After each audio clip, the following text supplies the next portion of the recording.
Croire que la bénédiction n'apporte que la paix est une erreur. Toute bénédiction venant du Seigneur attire des combats. Lorsque le Seigneur te place sur l'espace de ta bénédiction, même te fait rencontrer un homme, l'homme de ta bénédiction, tu dois savoir que les combats vont arriver. Parce que toute bénédiction venant du Seigneur est accompagnée de combats. Voilà pourquoi un enfant de Dieu ne doit pas créer son propre chagrin dans le combat. Lorsqu'on est un guerrier, on ne pleure pas. Lorsqu'on est un guerrier, on affronte le combat. On essuie les larmes et on affronte Goliath. Je dis à un guerrier, arrête de pleurer quand tu es combattu. Arrête de te lamenter quand tu es combattu. Les guerriers ne sont pas venus, ils sont restés à la maison. Je dis aux guerriers, on arrête de pleurer quand le combat est là. Quand le combat est là, on se combat et on a la victoire. Il y a certaines erreurs qu'on ne fait pas dans la vie par conviction, pas à cause de la prière. Merci. Il y a certaines erreurs dans la vie, je parle à quelqu'un. Il y a certaines erreurs dans la vie qu'on ne fait pas parce qu'on est un homme de jeûne, mais parce qu'on est un homme de conviction. On refuse de le faire. Jésus dit à Abraham, ta femme va enfanter. Sarah se moque, mais malgré qu'elle se moque, elle reste là. C'est-à-dire, malgré qu'elle est en train de se moquer de ce qu'on dit, mais elle est convaincue qu'elle doit rester avec Abraham. Je dis à quelqu'un, grandis et deviens un fils. Vis dans la conviction. Arrête d'être versatile. Si tu es versatile, tu vas aller à tout vent de doctrine. Un jour, on viendra te dire qu'on doit te laver à la montagne, on te nettoie. Un adulte comme toi, comme si tu es incapable de te laver toi-même. Chaque bénédiction attire son lot de défis. Mais ne laissez pas la peur de l'adversité vous détourner de ce que Dieu a prévu pour vous. Dans cette vidéo, nous allons découvrir ensemble comment rester fort et prêt face aux combats qui accompagneront nos victoires. Si ces messages vous inspirent, alors pensez à liker, commenter et partager autour de vous afin d'encourager d'autres personnes. Et surtout, abonnez-vous pour ne rien manquer des prochains contenus. Ensemble, avançons avec foi et persévérance. Let's go! Attendre que la grâce fasse votre part. Attendre que la grâce fasse votre part. La grâce ne fera jamais votre part. La grâce a sa part et vous avez la vôtre.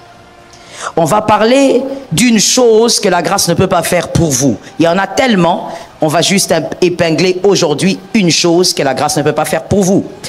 La grâce vous a placé à côté d'Abraham, vous qui êtes Sarah, que quelqu'un dise Amen. Vous êtes Sarah, donc vous allez enfanter des nations.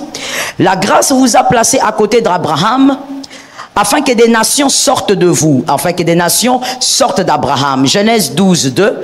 Genèse 12, 2 dit ceci, je ferai de toi une grande nation et je te bénirai, je rendrai ton nom grand et tu seras une source de bénédiction. Parole du Seigneur. Cette parole dit à Abraham et adressée à Abraham. Dieu dit à Abraham, tu sors de ton pays, de ta patrie, je ferai de toi une grande nation, je rendrai ton nom grand. Mais on ne devient pas une grande nation par soi-même. Abraham était un homme. Il faut bien une femme qui sera capable d'engendrer avec lui pour avoir une grande nation. Donc, Dieu a promis à Abraham, mais il prend Sarah, il place à côté d'Abraham. Sarah donc doit rester à côté d'Abraham pour voir les grandes nations sortir d'elle. Je dis à quelqu'un, vous êtes une Sarah ou un Sarah que Dieu a placé quelque part afin d'engendrer des grandes choses. Mais seulement vous devez rester à côté d'Abraham. Abraham peut être un lieu.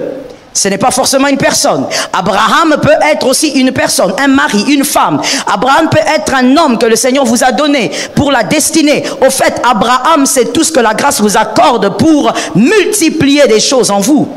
Tout ce que la grâce vous accorde pour vous amener à la multiplication et à la bénédiction.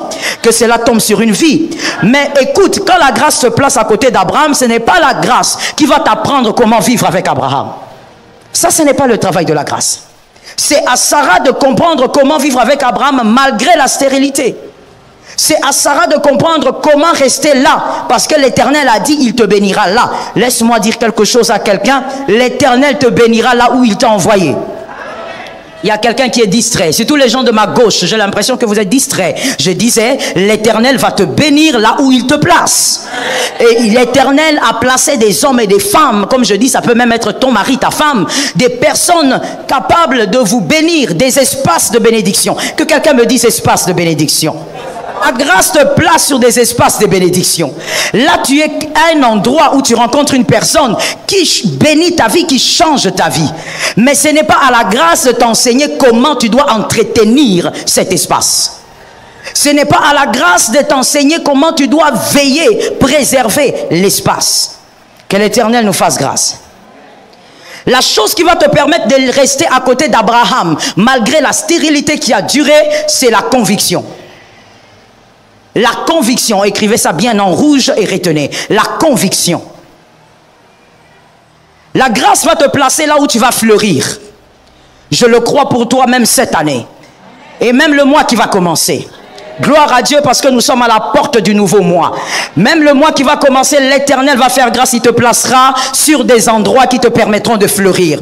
Il va te faire rencontrer des hommes et des femmes qui vont permettre que tu fleurisses. Mais écoute bien, la chose qui te permettra de garder cet espace et de recevoir ce qui est à toi, c'est la conviction. Rester auprès d'Abraham alors qu'il n'y a pas d'enfant durant des années et que l'Éternel avait dit mais on ne voit rien. La seule chose qui peut te permettre de rester à côté d'Abraham, c'est la conviction. Ce n'est même pas la foi, c'est la conviction, même si c'est une forme de foi. Est-ce que quelqu'un me capte? La conviction émane de quoi? La conviction, c'est pour les fils. D'abord, il faut éclairer les choses à ce niveau. La conviction, c'est pas pour les enfants. Les enfants sont versatiles. Les fils sont convaincus. Les fils sont convaincus.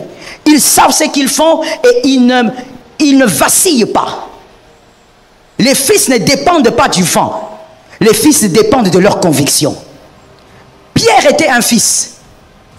À un moment donné, lorsque Jésus l'appelle vers la mer, il s'est levé avec la conviction du fils et il a avancé. Mais à un moment donné, l'enfance est revenue en lui. Un enfant est versatile. Un enfant dépend de ce qu'il vit, de ce qu'il voit. Un enfant fait les choses à cause des circonstances et situations. Je veux le dire autrement. La foi d'un enfant dépend des événements. Mais la foi d'un fils dépend de ce qu'il a vécu. La foi du fils est une foi qui repose sur une conviction. D'où vient la conviction? Des expériences vécues. Est-ce que quelqu'un m'entend? Tu es convaincu, pourquoi? Parce que tu as vécu des choses avec Dieu. Tu es convaincu que Dieu ne peut pas te lâcher parce que tu as vécu la main de Dieu. Que celui qui a vécu la main de Dieu dise Amen. Tu es convaincu parce que toi-même tu as vu le Dieu de guérison. Tu sais que Dieu guérit, tu ne peux pas aller faire le maraboutage. Tu sais que Dieu délivre, tu ne peux pas aller voir un marabout. Parce que tu es convaincu à cause de ta propre expérience. La conviction émane de l'expérience. Et la conviction, c'est pour les fils. Les enfants sont versatiles. Est-ce que quelqu'un m'entend bien? Malheureusement, dans les églises locales, c'est rempli des enfants. Rempli d'enfants, pas enfants de Dieu c'est bien, mais rempli d'enfants au niveau de l'esprit. Ils sont versatiles. Pour un rien, il peut commencer à douter de la main de Dieu. Pour un rien, il peut commencer à douter des promesses de Dieu. Tu es encore un enfant. Tu viens à l'église, tu chauffes les chaises, mais l'enseignement ne te rend pas adulte. Un fils, il est convaincu. Même dans le désert, il reste convaincu. Même dans le désert, il reste convaincu. Agar était auprès d'Abraham, mais malgré qu'elle avait enfanté Ismaël, elle était toujours un enfant.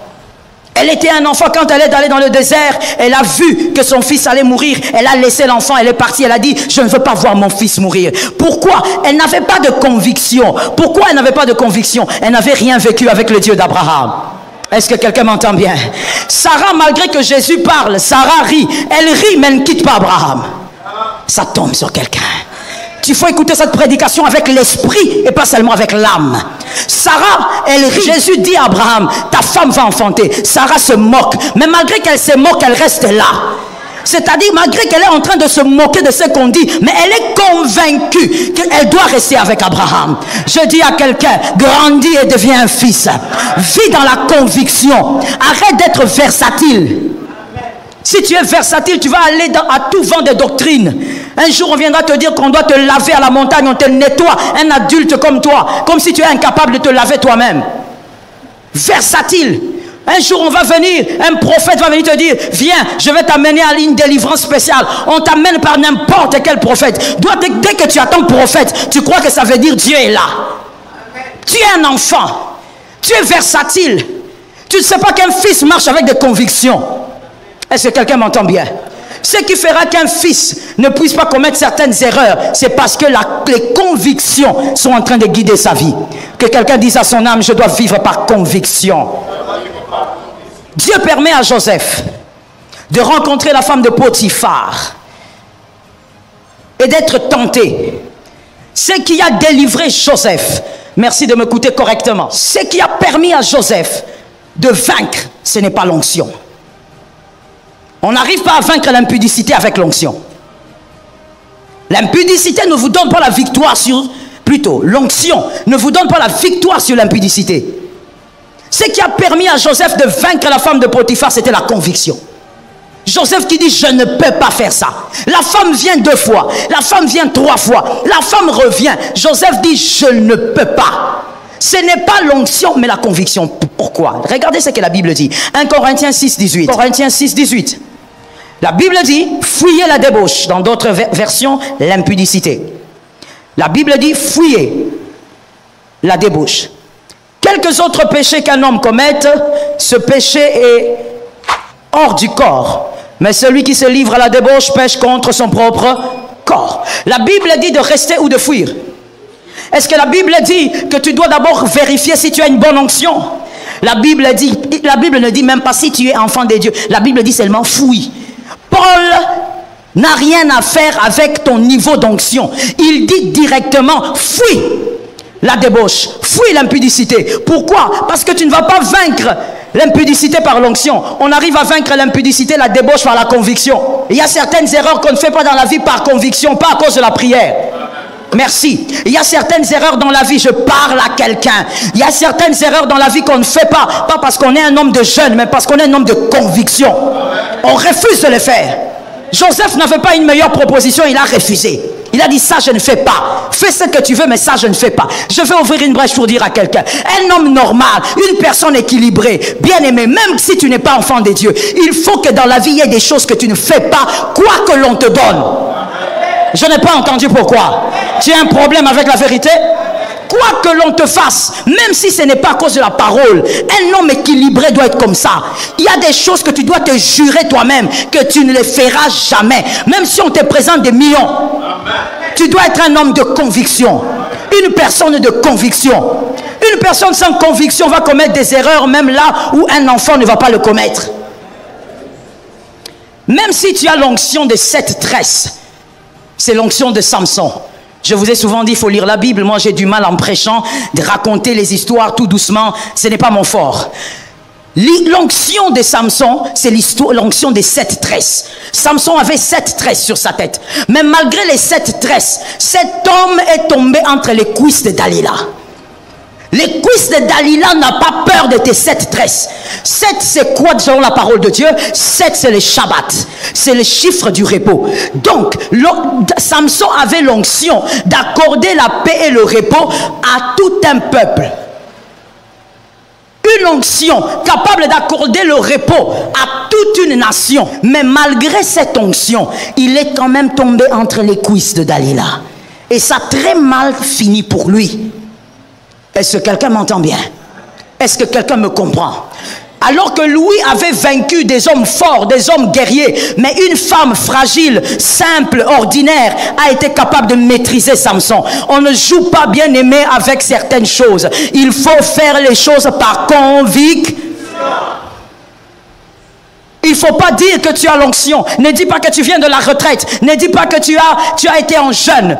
Certaines choses, on les fait par conviction et on avance par conviction. Pour ne pas rater l'espace de ta bénédiction, agis par conviction. Est-ce que quelqu'un m'entend? Plusieurs ont abandonné les hommes de leur destinée. L'homme que Dieu lui avait envoyé comme mari pour lui faire du bien et vice versa. Un homme que Dieu avait mis à côté, une femme que Dieu avait mis à côté d'un homme pour sa bénédiction. Mais à cause de sa distraction, à cause des émotions diaboliques, et quelqu'un me dit diabolique. Diabolique, quand la grâce vient t'envoyer l'homme de ta vie, toi tu nous sors une phrase. Je ne suis pas convaincu. J'ai l'impression, tu n'es pas convaincu parce que tu es un enfant. Tu es incapable de capter la volonté de Dieu. Incapable de capter les ondes de Dieu. Je dis à quelqu'un, lorsque l'Éternel t'envoie quelque part pour être béni, sois capable de le comprendre. C'est une parole importante. Je dis, sois capable de le comprendre. Il y a des choses qu'on ne rattrape pas. On les verra plus tard. Il y a des choses qu'on ne récupère pas. Il ne faut pas croire que tout est récupérable dans la vie parce qu'on est enfant de Dieu. La conviction vous permet de prendre évidemment des bonnes résolutions, comme Joseph l'a fait. Et la conviction se travaille. La conviction se cultive. Il faut la travailler tous les jours. Même à un moment donné, tu es humain. Nous sommes tous humains, ça peut arriver. À un moment donné, il y a le doute, il y a l'hésitation. Mais la conviction vient rasseoir ce que tu sais déjà. Il faut travailler la conviction. Est-ce que quelqu'un m'entend? Qu'est-ce qui peut faire que quelqu'un se marie avec une femme après 20 ans, 30 ans même de mariage? Il divorce. Quoi? Et quand vous allez dans le fond, il n'y a aucun problème aussi grave qui peut mener au divorce. C'est quoi? Pendant des années, il a laissé le doute entrer dans sa vie, monter dans son cœur. Il n'a pas travaillé sa conviction. Ça se travaille. Est-ce que quelqu'un entend bien? Fais attention à celui qui te fait douter des choses dont tu es convaincu. Merci. Fais attention à celui qui te fait douter des choses dont tu es convaincu. Même si c'est ta femme. On l'a vu avec Job. La femme de Job est venue, elle a dit à Job, mais attends, maudit Dieu et meurs. Regarde comment tu souffres. Une femme qui a mangé l'argent de Job. Si c'était à cette époque, elle a porté des bijoux et des bijoux à cause de l'argent de son mari. Mais parce que son mari est dans la souffrance, elle vient, maudit Dieu et meurt. Job a regardé, il a dit, femme insensée. Job convaincu, il a dit non. Je ne peux pas faire ce que tu dis. De Dieu, nous avons bu. De Dieu, nous avons reçu le bonheur. Ne pouvons-nous pas recevoir le malheur? C'est à cause de la conviction de Job qu'aujourd'hui nous le prêchons. S'il avait suivi sa femme, toi qui penses que parce que c'est ta femme, tu dois la suivre aveuglément. Toi qui penses que parce que c'est ton mari, tu dois le suivre aveuglément. La Bible dit, soumets-toi à ton mari selon le Seigneur. Il faut lire la Bible. Tu vas suivre ta femme selon le Seigneur. Pourquoi je ne t'entends pas? Selon le Seigneur.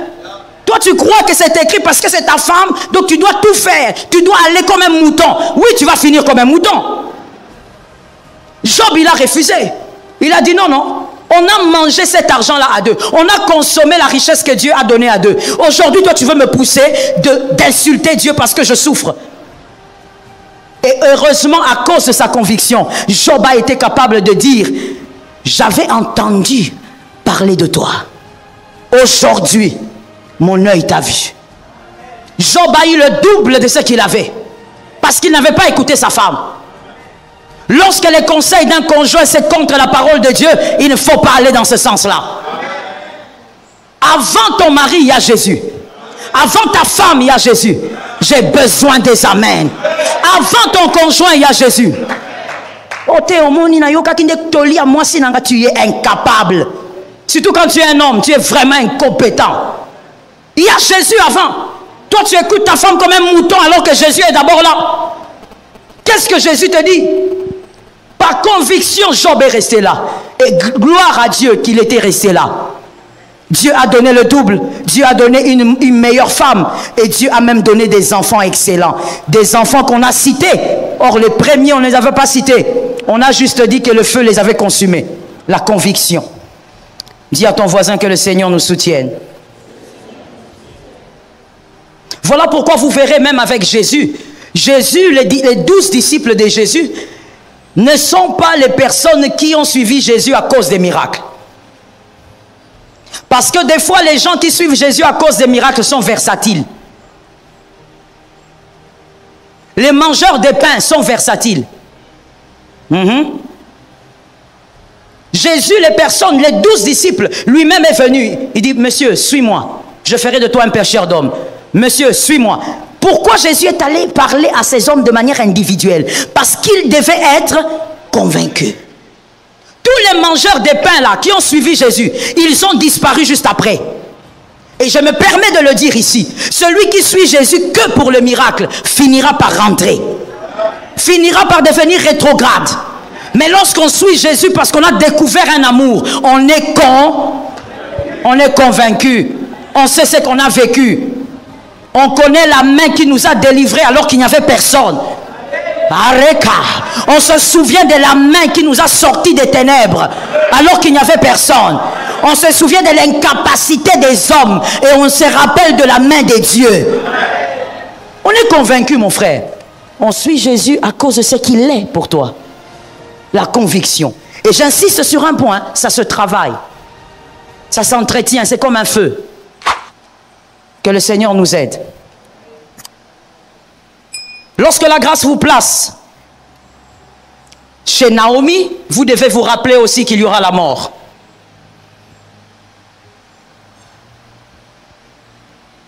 Lorsque la grâce vous place chez Naomi, vraiment je vous exhorte à lire la Bible. Lorsque la grâce vous place chez Naomi, sachez qu'il y aura la mort. Je suis en train de parler de Ruth. Vous devez savoir que la mort va venir.